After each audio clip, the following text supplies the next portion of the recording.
안녕하세요. 김태현 목사입니다. 뚜벅뚜벅 메시지. 오늘은 시편 묵상 44번째.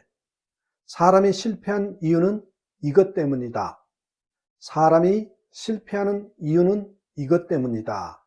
시편 44편 1절에서 26절 말씀 가지고 함께 뚜벅뚜벅 걸어가겠습니다. 시편 기자는 과거 하나님께서 이스라엘에게 나타내신 모든 이적과 은혜를 회고하면서 현재 고난당하는 이스라엘에게도 그렇게 구원되기를 바라고 있습니다. 신문의 칼럼에서 본 글을 잠시 소개합니다. 우리가 받은 축복의 통계입니다. 당신이 오늘 아침에 건강하게 일어났다면 이번 주간 죽을 100만 명보다 훨씬 축복을 많이 받은 셈입니다. 당신에게 배고픔이 없다면 이 세상 5억 명보다 축복받은 셈입니다. 비를 피하고 잘 수 있는 집이 있다면 이 세상 75%보다 더 축복받은 셈입니다. 은행이나 지갑에 약간의 돈이 남아있고 접시에 동전을 모아둔다면 세상에서 8% 안에 드는 부자인 셈입니다. 이 글을 읽고 있다면 세상에 20억 문맹자보다 더 축복을 받은 셈입니다. 그리고 당신이 웃는 얼굴로 이 모든 축복을 깨달을 수 있다면 그러지 못하는 사람보다 더 축복을 받았습니다. 이런 글이었습니다. 정말 이 말대로 우리는 많은 복을 이미 받았습니다. 더욱 중요한 사실은 내가 예수님의 십자가 대속의 은혜로 구원을 받았다는 사실입니다. 이것이야말로 가장 큰 복이지요. 이제는 더 이상 죄와 사망의 종로로 타지 않습니다. 이제는 언제 세상을 떠나도 천국 영생이 있음을 확신할 수 있습니다. 마음속에 샘물 같은 영생의 기쁨과 소망이 솟아오릅니다. 그러기에 혹시 인간 조건이나 환경이 부족해도 우리는 인내하고 감사할 수 있는 것입니다. 하박국 3장 17절 18절 말씀 잘 아시죠? 비록 무화과 나무가 무성치 못하며 포도나무에 열매가 없으며 감람나무에 소출이 없으며 밭에 식물이 없으며 우리의 양이 없으며 외양간에 소가 없을지라도 나는 여호와를 인하여 즐거워하며 나의 구원의 하나님을 인하여 기뻐하리로다. 이렇게 은혜에 감사할 줄 아는 사람, 그는 정말 행복한 사람입니다. 성숙한 신앙인은 과거의 축복을, 과거의 경험을 축복의 기회로 만드는 사람입니다. 그래서 지내온 역사 속에 임하신 하나님의 은혜를 발견하여 지금 우리의 모습에서 하나님께서 어떻게 간섭하고 있는지를 발견해서 지금의 삶이 열악하고 힘이 든다고 할지라도 복의 기회로 알아서 흔들리지 않은 삶을 살 수 있습니다. 그러기에 지금 당하고 있는 일로 인하여 여러분 낙심하지 마십시오. 과거에 이스라엘 백성을 그토록 사랑하시고 소중히 여기시고 보호해 주시던 하나님께서 오늘은 미운 물건처럼 버리고 쓸모없는 물건처럼 헐값에 팔아 넘기고 잡혀 먹힐 양같이 열방에 흩어버리고 전장에서는 쫓기고 약탈을 당하며 이웃으로부터 조롱거리가 되고 열방으로부터는 능욕을 당하게 하신다. 그런 내용들이 오늘 본문의 내용 아닙니까? 어제 하나님의 행사와 오늘의 행사 사이에 엄청난 차이에서 시편 기자는 고민하고 있습니다.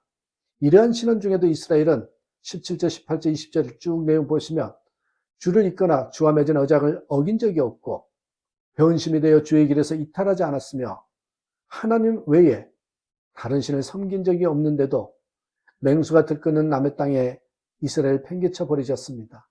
그러면서 그는 기도하고 있습니다. 23절에서 26절에 그가 기도하고 있다는 것은 그는 나타난 현상 속에 간섭하시는 하나님의 역사를 믿었기에 그는 낙심하지 않고 기도할 수 있었던 것입니다. 사람이 실패하는 이유는 지식이 없어서가 아니고 돈이 없어서도 아닙니다. 낙심하기 때문입니다. 낙심은 자기 자신을 무시하는 일이요 가능을 불가능케 하는 죄악입니다. 그래 여러분 기억하십시오. 사람이 실패하는 이유는 낙심하기 때문이라는 것. 90cm의 키, 몸무게 25kg의 숀 스티븐슨이라는 사람이 있어요. 자신을 90cm의 축복이라고 부르면서 자기는 세상에서 가장 행복한 남자라고 소개합니다. 비록 작은 체구로 태어났지만 심리치료사이자 스타 강연가로서 전 세계에 희망의 메시지를 전하고 있습니다. 이 숀은 뼈가 쉽게 부러지고 골절되는 유전 희귀 질환인 골현성 구전증을 앓고 태어났습니다. 태어날 때 숀의 팔과 다리는 누더기를 기워 만든 소민형처럼 이리저리 꺾여 있었습니다. 또 머리는 출산 과정에서 눌려 찰흙 반죽 덩어리를 구겨놓은 것처럼 일그러져 있었습니다.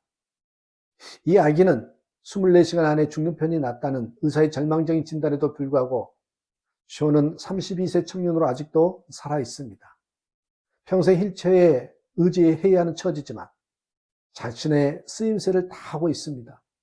쉽게 부서지는 몸을 저주가 아니라 축복으로 받아들이고 세상을 위해 자신이 반드시 쓰임새가 있을 것이라는 그런 믿음을 가지고 노력을 한 것이지요. 200번 넘게 뼈가 부러지는 극한의 고통 속에서도 낙심하지 않았습니다. 할 수 없는 것보다 할 수 있는 것에다 집중하라는 부모의 가르침은 그에게 희망을 전달한 것이죠. 장애는 평생 도전 과제이지만 오히려 그것이 쇼를 강하게 만들었고 현재 자신의 인생을 어떤 것과도 바꾸고 싶지 않다고 말합니다. 세상에 분노하고 무기력한 우울감에 빠져 있는 이가 있습니까? 그렇다면 누구나 위대한 인생을 살아갈 수 있다는 쇼의 메시지를 들으시길 바랍니다. 내가 이렇게 된 것은 우연도 아니고 저주받는 것도 아니고 하나님의 축복입니다. 나와 같은 몸을 갖고도 무언가 해내는데 다른 사람들에게 자신이 할 수 있는 것이 뭘까 생각하게 만들어 희망을 주고 싶습니다. 행복은 선택입니다. 행복의 감정을 느끼는 것은 나에게 일어나는 일들 때문이 아닙니다. 행복이란 몸이 결정하는 것이 아니라 내 몸이 행복하다는 것을 스스로 느끼는 것이라 생각합니다. 참으로 위대한 영웅은 낙심하지 않는다라고 제임스 존스는 말했습니다. 낙심은 신앙이 아주 유해합니다. 그래서 낙심은 심령의 감기다. 감기가 만병의 근원인 것처럼 낙심은 사람 전체를 흔들어 놓습니다. 우리에게는 보배가 있습니다. 이 보배를 우리 질그릇 속에 소유하고 있습니다.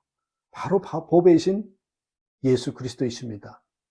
그래서 우리는 낙심해서는 안 됩니다. 어떤 경우에 처하더라도 내가 예수님을 믿고 기도하고 의지하면 그리스도께서는 우리가 상상할 수 없는 일들을 만들어내셔서 우리에게 길을 열어주시는 분입니다. 낙심하지 말고 영원토록 동일하신 하나님을 바라보는 삶을 살도록 우리가 노력해야 합니다. 우리는 아무리 절망적인 상황일지라도 엎드려서 기도하고 낙심만 하지 않으면 일어날 수 있습니다. 그래서 26절에 일어나 우리를 도우소서 주의 인자하심으로 말미암아 우리를 구원하소서라고 기도합니다.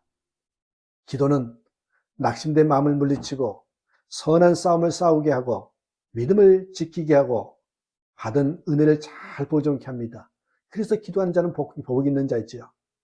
기도하는 자는 응답에 대한 확신을 가지고 기도해야 합니다. 특히 하나님의 주권을 인정하고 주께 영광 돌리며 기도해야 하지요. 때로는 어떤 자들은 기도하다가 낙심하고 회의에 빠져 하나님을 부정하는 자도 있습니다. 성도가 어려울 때는 이때가 바로 하나님을 만나는 기회인 것을 알아야 합니다. 그리고 이때를 잘 선용하면 신앙이 한 단계 올라갈 수 있는 기회가 되지요. 어려울수록 더 기도해야 합니다. 예수님은 반석 위에 집을 지어야 할 이유를 마태복음 7장 25절에서 비가 내리고 창수가 나고 바람이 불어 그 집에 부딪히되 무너지지 아니하나니 함으로써 여러분 우리 인생은 비가 내리고 창수가 나고 바람이 불어 그 집에 부딪히게 되는데 이때를 위해서 반석 위에 집을 지어야 한다는 것이죠. 그런데 이 말씀을 역으로 생각하면요. 창수와 비바람의 목적이 있는데 이는 우리의 신앙이 반석인지 모래인지 구분해 주신다는 거죠. 알곡과 가라지도 마찬가지입니다. 알곡을 키에 담아 키질을 하면 쭉정이는 밖으로 밀나가지만 알곡은 점점 안으로 모입니다. 도리깨질이나 키질이나 풍구질이 의미하는 것이 무엇입니까? 비록 그때는 아프고 괴롭고 고통스럽지만 알곡을 진짜 반열에 세우기 위함이라는 것입니다. 어려울수록 우리 기도하십시다. 끝까지 주님 바라보고 의지하고 말씀에 있어서 흔들리지 않는 삶을 살아감으로 최후 승리자가 되셔야 됩니다. 우리가 실패한 이유는 환경 때문이 아니에요. 부족해서가 아니에요. 낙심하기 때문이라는 걸 잊지 마시고 낙심해서 승리하는 일어나는 저와 여러분 되시길 주님의 이름으로 축복합니다. 감사합니다.